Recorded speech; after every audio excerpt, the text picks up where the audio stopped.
vivem na sua sombra.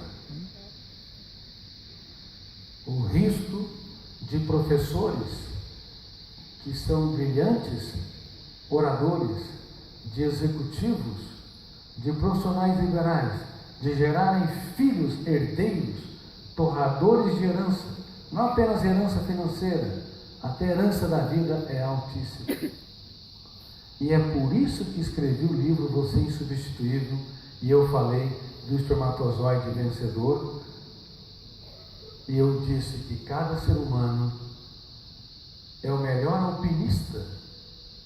Ele já escalou Everestes, é o melhor nadador de todos os tempos, porque pelo tamanho do espermatozoide até chegar no processo de fecundação do óvulo, a distância é maior do que nadar aqui de Angola até a costa brasileira. Mas nós aumentamos em 40% o índice de suicídio entre jovens de 10 a 15 anos. Na capital paulista, São Paulo, nós aumentamos em 42% de 2002 a 2012. Porque na era da indústria do lazer, estamos gerando a mais deprimente casta de jovens em todo o mundo. Porque o índice de suicídio entre jovens no Japão, um país tão desenvolvido, nos países nórdicos, nos Estados Unidos é alto? Porque os jovens estão experimentando conflitos numa intensidade e numa frequência jamais vista. Vocês sabiam que 1 em cada 2 pessoas, cedo ou tarde, vai desenvolver um transtorno psiquiátrico? Olhe para quem está do seu lado. Se não for você, vai ser ele ou ela. E se você apontou o dedo para o outro, a tua situação é pior. 1 em cada 2 pessoas, mais de 3 bilhões de seres humanos, antigamente era exceção, que desenvolveu um transtorno. Hoje, na era digital, na era do esporte, da música, na era dos games, da internet, na era do cinema, nunca as pessoas foram tão tristes. Vocês têm de saber que nós mexemos na caixa preta do funcionamento da mente. Eu estou muito claro que nós alteramos algo inviolável. Alteramos o ritmo de construção de pensamentos. Você pode alterar a velocidade de tudo no teatro social e ganhar produtividade. Se você aumenta a velocidade das turbinas, você também aumenta o desempenho dos aviões. Se você aumenta a velocidade dos chips, você constrói respostas e armazenamento muito maior. Mas se você alterar a velocidade dos pensamentos, você vai esgotar o cérebro e vai asfixiar a sua capacidade de dar respostas inteligentes nas situações estressantes. Pensar é bom, pensar com consciência crítica é ótimo, mas pensar demais, sem gestão do eu, é uma violência contra o planeta mente. Nos torna irresponsáveis para preservar os recursos naturais desse planeta. Por isso, desenvolvemos coletivamente a síndrome do pensamento acelerado. Quem já ouviu falar sobre ela? Levanta as mãos. Grande parte. Muito bem. Quando eu descobri essa síndrome, eu percebi que nós mexemos com os 4 fenômenos inconscientes que vêm à memória sem autorização do eu. Mas antes disso, deixa eu explicar alguns fenômenos que estão nos bastidores da mente. Eu vou usar metáforas para que vocês possam entender. Vocês se lembram daquele copiloto que atirou uma aeronave nos Alpes franceses há 2 anos? Lembram-se? O piloto foi no banheiro e quando ele tentou entrar na cabine de comando, estava fechada. E ele percebeu que estava perdendo a altura e a velocidade do avião e ele batia desesperado. O copiloto, obviamente, era um psicopata Ele não apenas era depressivo, não se importava que pessoas inocentes perdessem a vida. Eu não vou entrar em detalhes sobre seu perfil psicológico, mas aí uma metáfora. Todos os dias a aeronave mental deveria ser dirigida plenamente pelo eu, pelo menos boa parte dos planos de voo, mas o eu fica no banco de passageiros, ou quando ele resolve tomar o controle, ele bate na cabine de comando e simplesmente não consegue pegar o manche e os instrumentos de navegação. Nós não sabíamos disso porque nós não havíamos estudado essa fronteira da ciência. Nós não sabíamos que apenas o eu, não apenas o eu constrói pensamentos, mas nós temos 4 copilotos, porque os grandes teóricos não tiveram oportunidade de estudar esses copilotos, esses fenômenos inconscientes. Então ficou obscuro a parte mais importante para a prevenção de transtornos emocionais e para o desvendamento, a descoberta, porque somos uma espécie extremamente contraditória, que produz medicamentos para preservar a vida e arma de destruição de massas para destruir a vida. Por que nós cultivamos flores e ao mesmo tempo discriminamos pessoas pela fina camada da cor da pele? Toda discriminação ocorre porque o ser humano é superficial. Não apenas ele pesa na superfície do planeta Terra, mas na superfície do planeta Mente. Quando nós nos arriscamos a nos perder dentro de nós mesmos, a nos questionar, nós ficamos espantados com a complexidade do psiquismo humano. Então deixe-me falar sobre esses 4 copilotos. Imagine que você está dirigindo o carro aqui em Luanda à noite, meia-noite, sozinho. Não há luz quase na rua que você está dirigindo. O ambiente é um pouco tétrico. De repente, você vira o seu carro para a direita e a direção vai para a esquerda. Qual o sentimento que vocês teriam? Estão dentro de um filme de terror? Tá. Mas isso que parece um filme de terror acontece todos os dias na nossa mente. Vamos fazer um teste? Quem é que gosta de velório aqui? Levante as mãos. Velório? Não. Ninguém gosta de velório. Nós vamos às lágrimas porque perdemos alguém. Pelo menos alguém conhecido. Agora, quem é que faz o velório antes do tempo ou sofre por antecipação? Levante as mãos aqui. Levante bem as mãos. Quem sofre pelo futuro? Levante bem as mãos. Vocês fazem o velório dos problemas que não aconteceram. Mas eu te pergunto, é o teu eu? O teu eu quer virar para a direita, mas você vira para a esquerda? O teu eu quer sofrer? O teu eu quer se mutilar? Por que não temos controle pleno da produção de pensamentos? Porque o eu não está mais no manche, o eu não está na cabine de comando.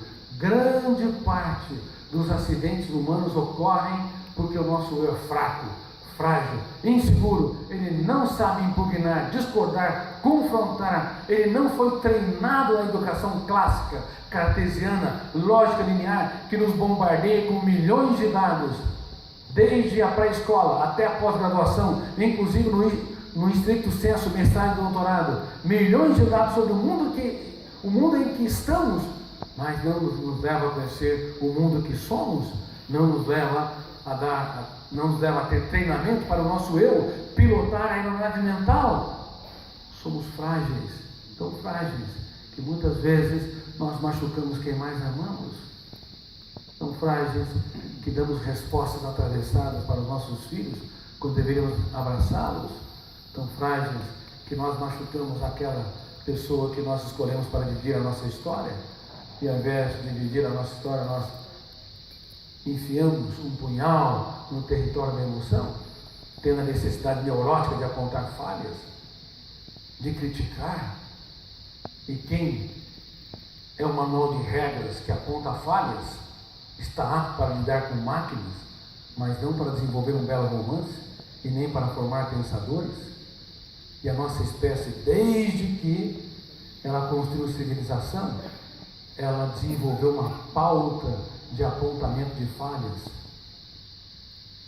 E nós temos que mudar a era da educação, da era do apontamento de erros, para a era da celebração dos acertos. Você educa muito mais celebrando os acertos do que apontando os erros de quem você ama.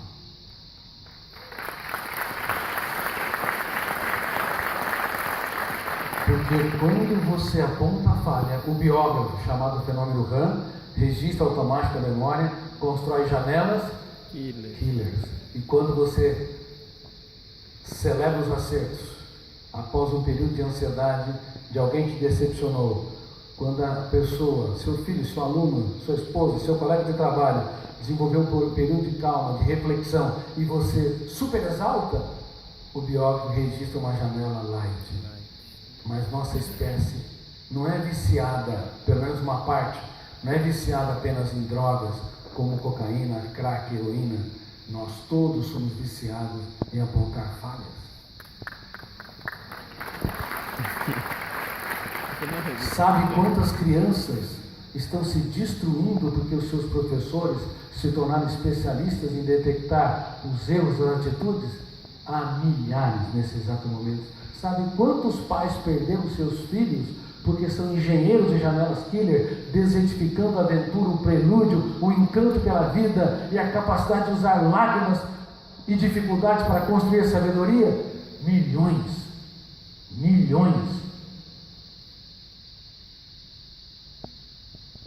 Só essa mudança de política educacional, baseada nessa última fronteira da ciência, ligada à construção de janelas, ao biógrafo, fenômeno RAM, e ao eu como piloto da aeronave mental, mudaria o status quo da humanidade.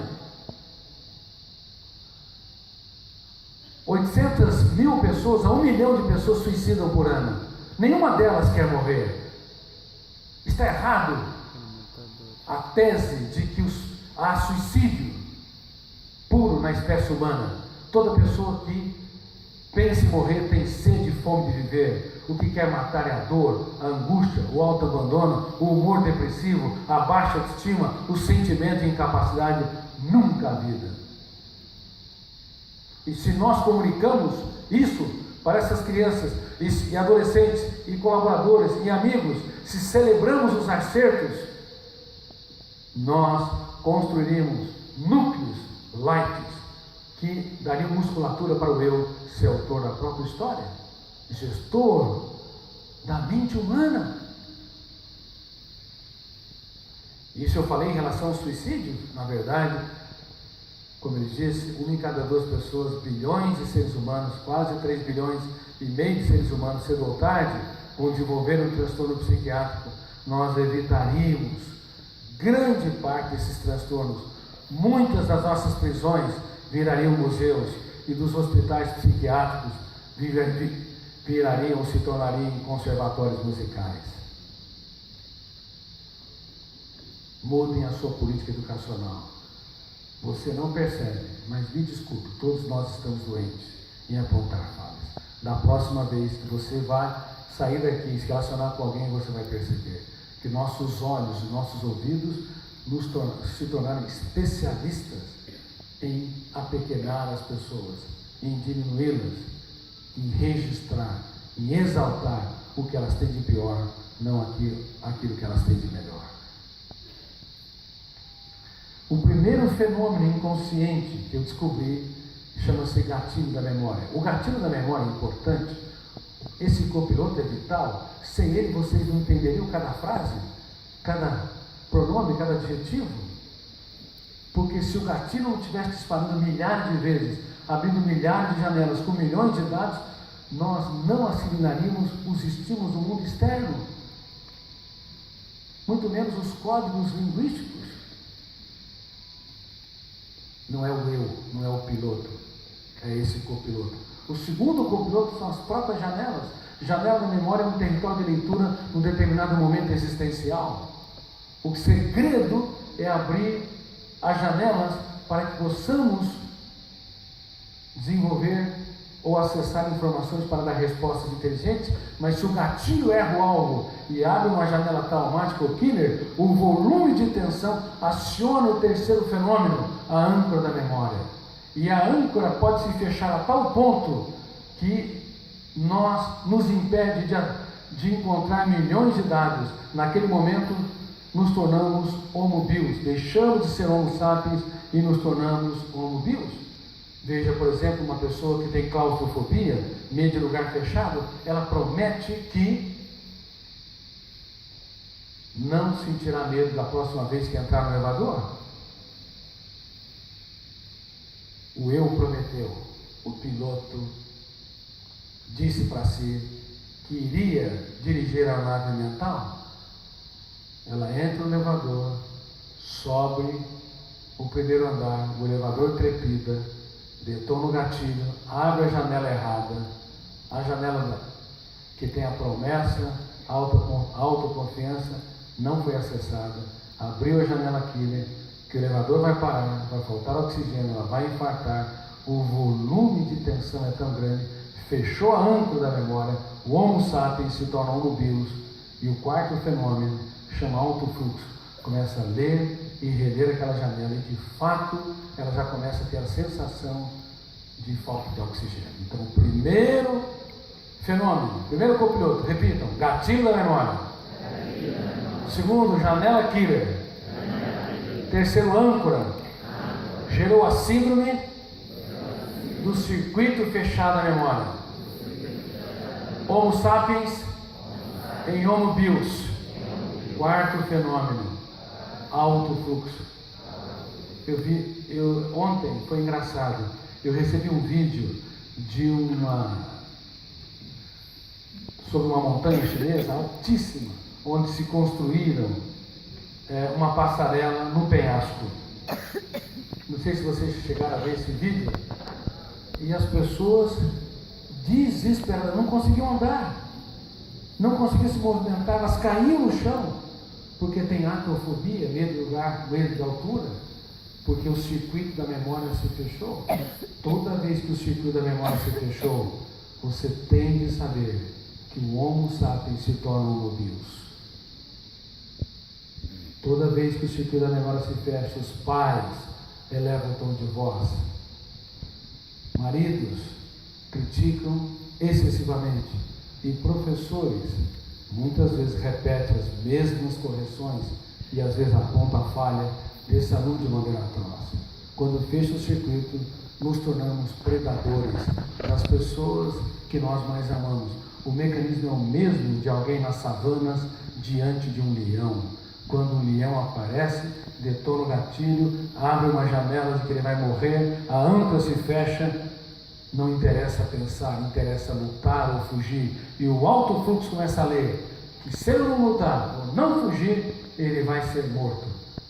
Então, no nosso cérebro, os mecanismos primitivos de predador e presa são acionados todos os dias nos escritórios, nas redações dos jornais, no teatro da sala de aula, nas famílias, todos os dias. Esses mecanismos, patrocinados pelos copilotos da mente humana, podem nos levar a devorar quem nós mais amamos, não fisicamente, mas emocionalmente. Ou então, nos recolher timidamente. Deixe-me contar uma história para ilustrar. Eu fui um dos maiores ateus que pisou nessa terra. Talvez mais do que Nietzsche, que escreveu sobre a morte de Deus, do que Sartre, do que Diderot, do que Marx, que considerava a busca por Deus o ópio que entorpece a mente humana. Como eu pesquisava sobre essa fronteira complexa da ciência, para mim Deus era fruto de um cérebro apaixonado pela vida, que resistia ao seu caos na solidão de um túmulo. Nem vou explicar para vocês. E minha teoria não apenas estuda o processo de construção de pensamentos, mas também o processo de formação de pensadores, como homens e mulheres, romper o cárcere da rotina, libertar o seu imaginário e produzir novas ideias. como Freud, Piaget, Vygotsky, Einstein, quais eram os elementos que eles utilizavam. E fui até um personagem, o mais famoso da humanidade, o mais admirado, o mais aplaudido, mas infelizmente o menos conhecido no teatro da sua mente.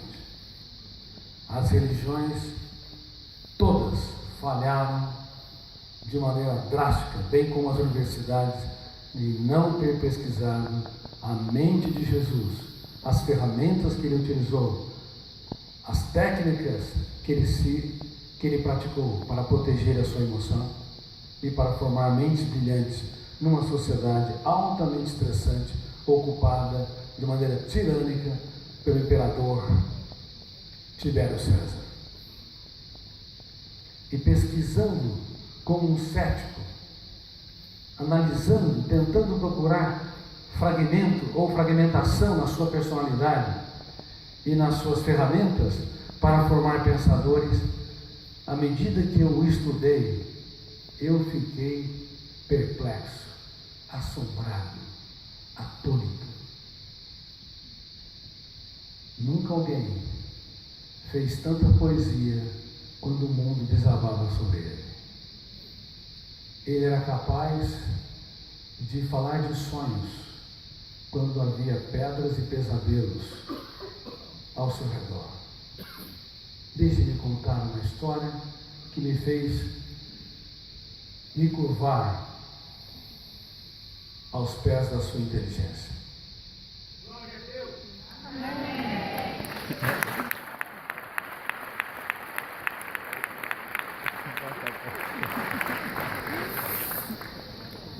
Uma mulher foi pega em flagrante adultério.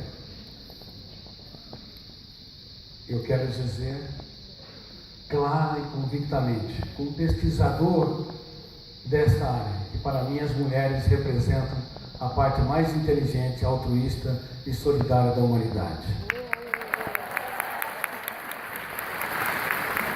Mas inventar o cartão de crédito, brincadeira à parte, mas cuidado.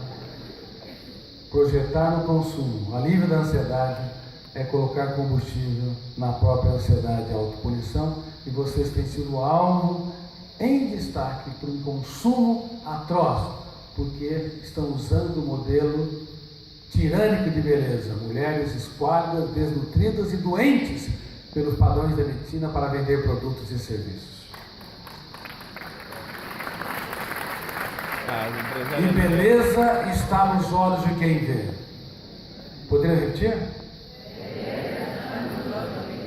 Nunca se esqueça, beleza não pode ser vendida, comprada ou comparada.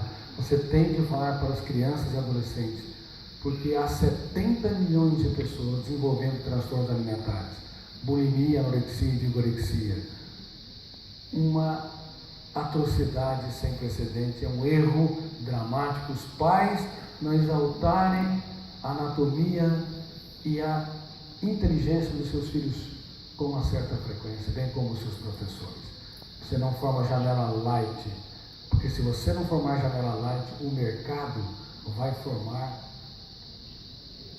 janelas em uma quantidade absurda, killer, altamente encarcerados.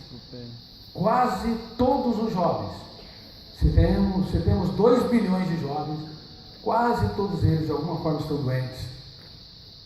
Se exporem, e é quase impossível não se expor, à propaganda massiva e exclusivista, à tirania das televisões, pelo menos alguns programas que sempre colocam as modelos esteticamente mais belas, pelo menos pelo padrão de beleza estabelecido pela mídia, e também o cinema. O cinema discrimina as mulheres?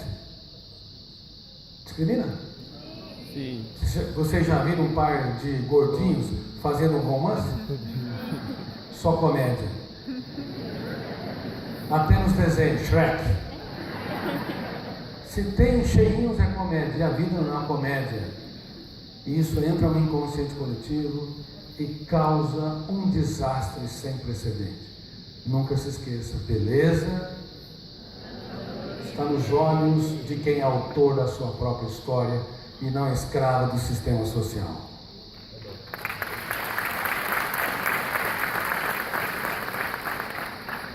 Esta mulher foi pega em flagrante adultério, o homem foi libertado, indicando um sistema machista, ela foi arrastada e todos aqueles algozes, aqueles carrascos, viviam a síndrome predador presa.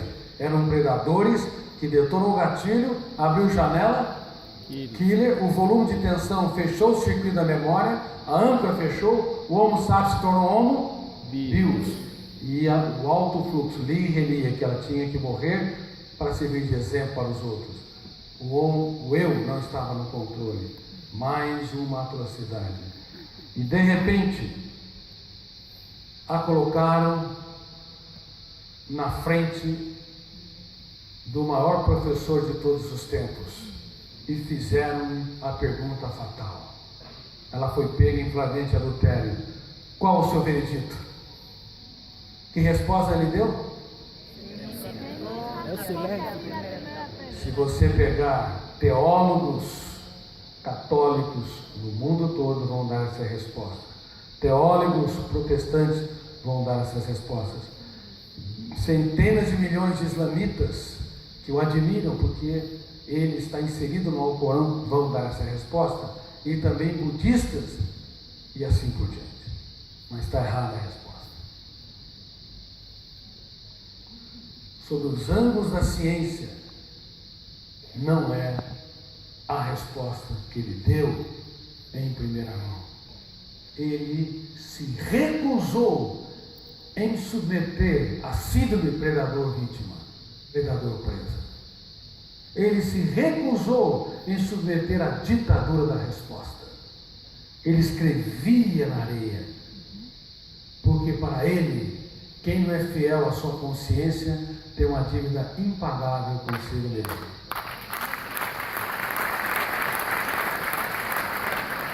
E a todos que estão aqui, que são religiosos, da próxima vez que o seu filho te desafiar, tua esposa te decepcionar, ou teu marido, ou teu colega de trabalho, eu quero ver se você recolhe-se dentro de si e não dê uma resposta impensada. Quero ver você treinando o mais notável de todos os coaches, o coach de gestão da emoção, baseado nessa fronteira complexa da inteligência. O coach onde o teu eu se torna protagonista, diretor do script. O teu eu que não se torna predador diante das pessoas que já estão fragilizadas. Mas a tendência, como na natureza, quando um animal, um ser está fragilizado, é esse que um leão, ou um tigre, ou um leopardo escolhe. E infelizmente, nós, homo sapiens, escolhemos as pessoas fragilizadas para machucá-las, para devorá-las. Ele escrevia na areia porque devia estar dizendo no teatro da sua mente: que homens são esses que querem apedrejar essa mulher sem saber das perdas que sofreu, dos abandonos que teve, das privações que viveu. Ele via não uma prostituta, mas um ser humano único no teatro da existência. E o silêncio dele começou a produzir um fenômeno no inconsciente. Começou a deslocar o terceiro copiloto. Qual que é? A âncora da memória. O teu desafio é deslocar a âncora da memória de quem está fragilizado. A âncora fecha o circuito. O silêncio foi impactante. Quando alguém te desafiar, gritar, fale baixo ou fique em silêncio. Não deboche, não fique indiferente, mas mantenha sua serenidade. Você vai ver como é poderoso o silêncio para deslocar a âncora. Mas, doutor Cury, isso não é sinal de fragilidade?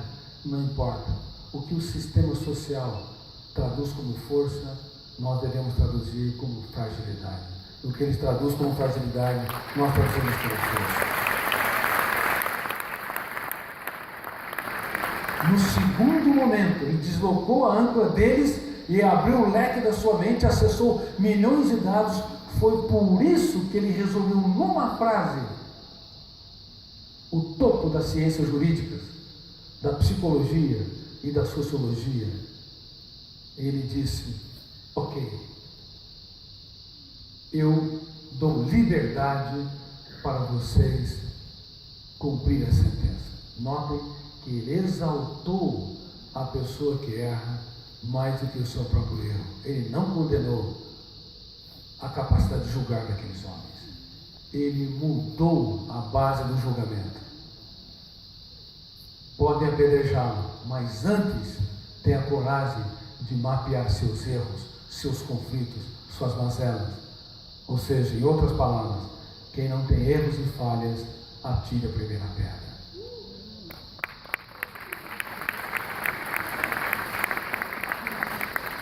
Quem já atirou pedras aqui ao longo de sua vida? Levante as mãos.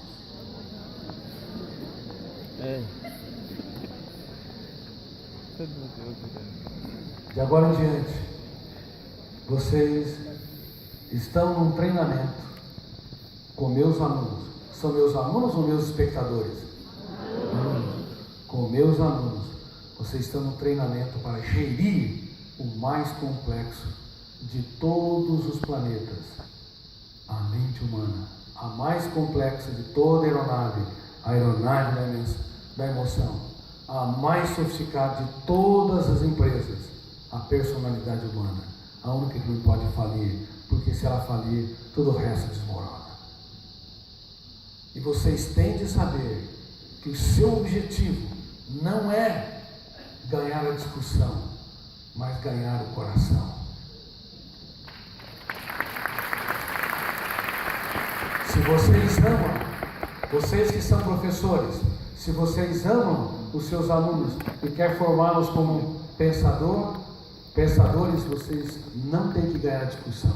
Não é a autoridade que está em jogo, é a formação de janelas light, é o futuro socioemocional, é a capacidade de desenvolver consciência crítica. Mas na relação com os nossos filhos, nós queremos ganhar a discussão, porque a nossa autoridade vale muito mais do que a qualidade de vida deles.